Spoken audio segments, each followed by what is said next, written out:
Hey troops, it's Roy from Geeks Adventures. Woohoo! So got a trailer drop today. It's a couple days late, but hey, weekend chance to get some stuff done. Yes, the trailer for Lanterns, which I think I've been waiting for a long time. I remember. I mean, we all remember the Green Lantern movie. The good news for Ryan Reynolds is, as much as he kind of picked at it in his little post-credit scene in Deadpool, his portrayal of Hal Jordan has actually gotten traction a little bit, and I personally always kind of liked it. I liked his kind of his more snarky, more Top Gun Maverick take on Hal Jordan. The rest of the movie, so then came the announcement down the road of a anthology series, which I thought was a really cool idea. Introductions of other Green Lanterns, yada yada yada, and then like a lot of DCEU projects at the time, you know it did what it did.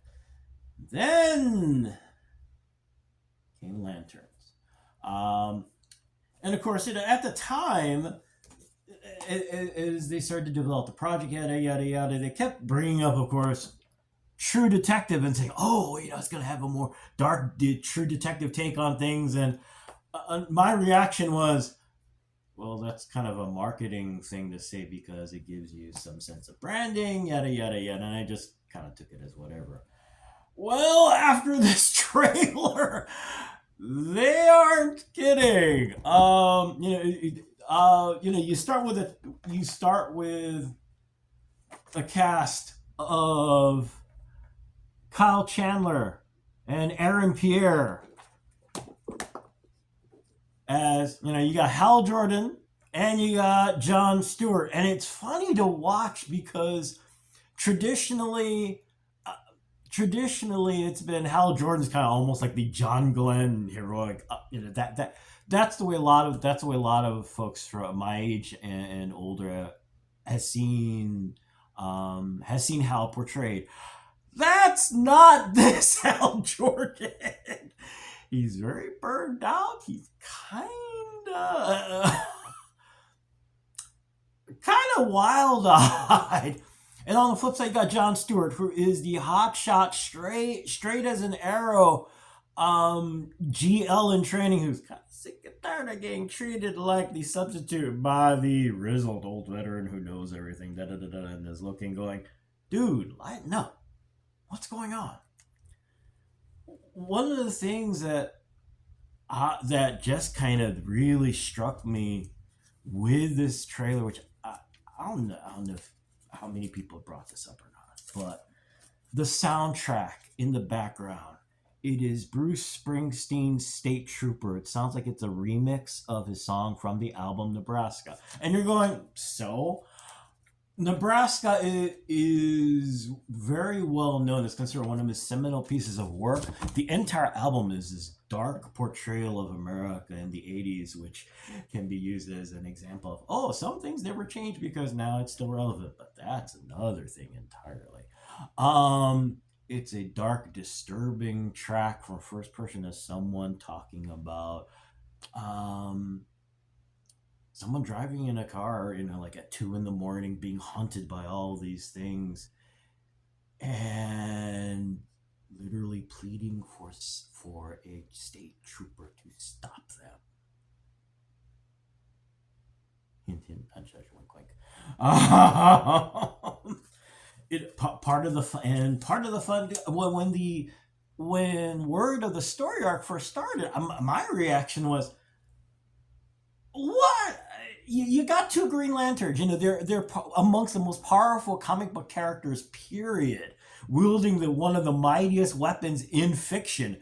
Period. Why are you guys coming to do things? Then you watch the trailer and realize this case don't look quite normal. Again, really feeding into the True Detective, the True Detective vein.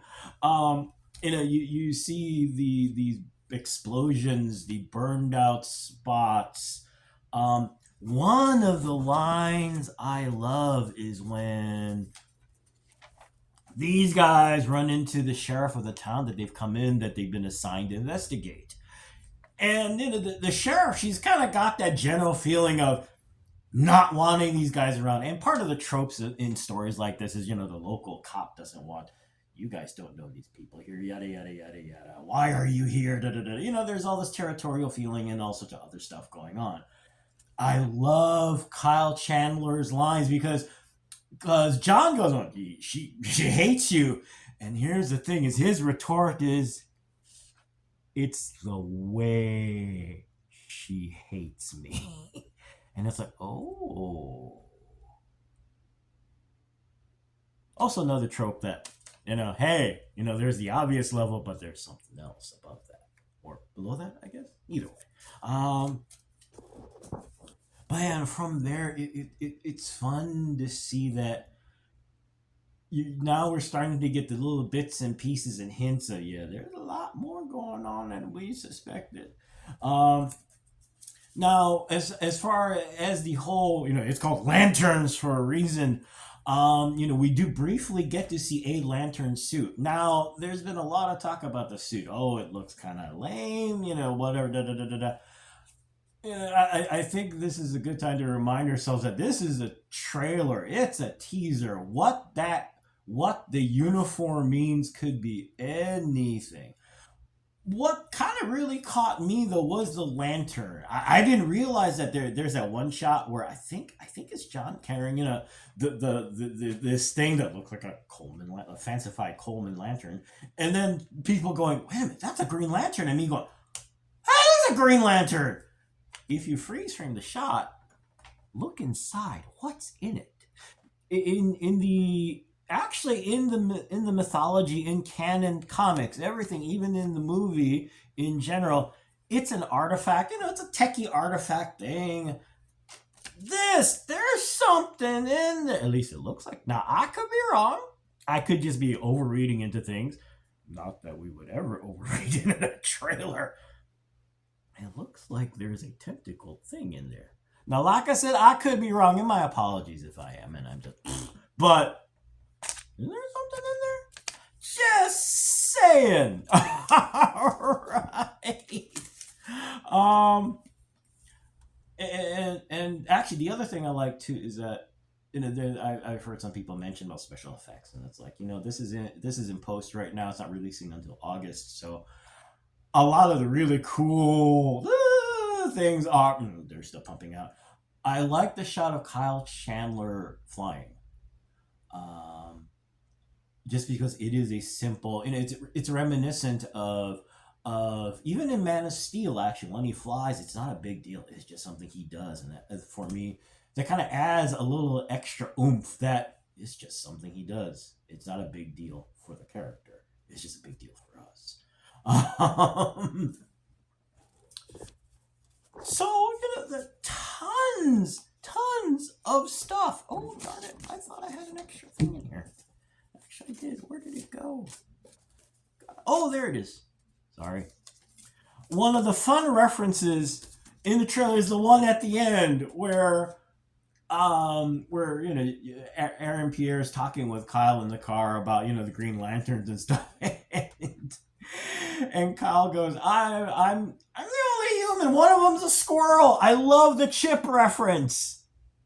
Yes, yeah. However, that also begs a question. Wait a minute. What about Guy? We'll find out. And we'll find out in August. So, Paramount merger notwithstanding. Again, that's another topic entirely. So there you go. I like it. I think it's very promising. I adore the non-traditional. Okay, fine. So we're going into another set of tropes where we're kind of going into the True Detective X-Files tropes. But honestly, I think it's a good thing. It creates something unique. It creates a unique experience. It forces us to rethink about the way the Green Lanterns are, because traditionally, it's very easy to turn this into a superhero thing where, oh, you know what, supervillains are going to show up in a gaudy costume and all this stuff. I think of it as the beauty of the Batman, Robert Pattinson's take on the character, where you're trying to kind of get away from the whole cape and cowl wearing spandex thing into something that's, okay, unfortunately, this is kind of an overused term right now, but more realistic take on superheroes and supervillains and stuff.